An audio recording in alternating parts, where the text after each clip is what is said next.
Madame la rapporteure, Madame Jeanine Dubié.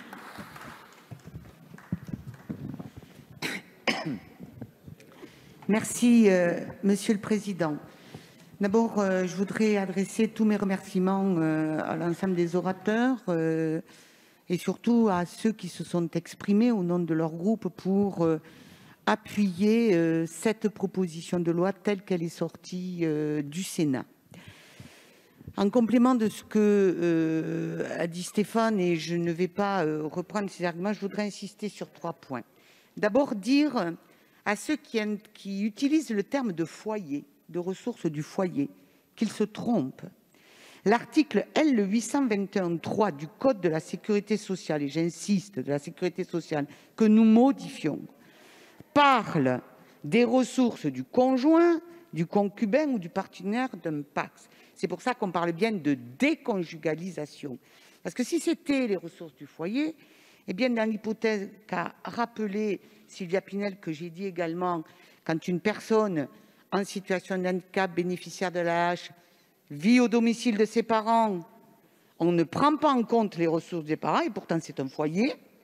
Et quand elle va s'installer avec quelqu'un parce qu'elle souhaite vivre en couple, à ce moment-là, on va le prendre.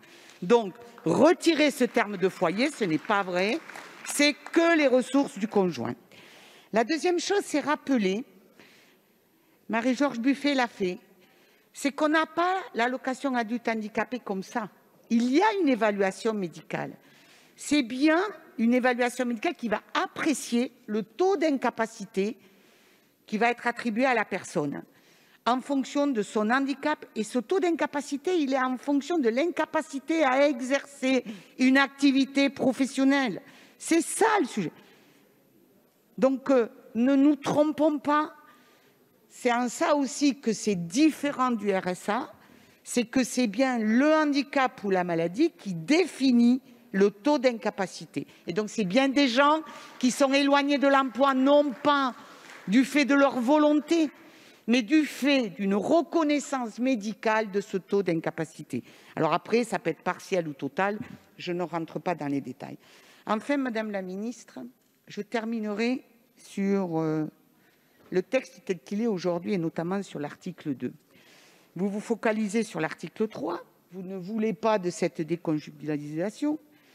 Si j'en crois Madame Véronique Hammerer, je comprends que ce texte, vous voulez l'appliquer à compter du 1er janvier 2022. Ça veut donc dire que ce texte, vous allez le reprendre au Sénat. Et alors, comment vous allez faire? Comment vous allez expliquer que pour ceux qui travaillent en ESAT, il y aura bien la déconjugalisation parce que c'est l'article 2 et vous ne pourrez pas le modifier parce qu'il est conforme, et que pour les autres, ça ne sera pas possible? Eh bien, franchement, je ne vois pas comment de ça vous pouvez vous en sortir. Merci à tous.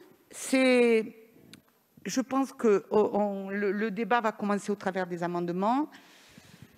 Je veux vous dire que ce combat, il est de longue date pour beaucoup d'entre nous, pas que pour Jeanine Dubié ou Marie-Georges Buffet, pour beaucoup d'entre nous.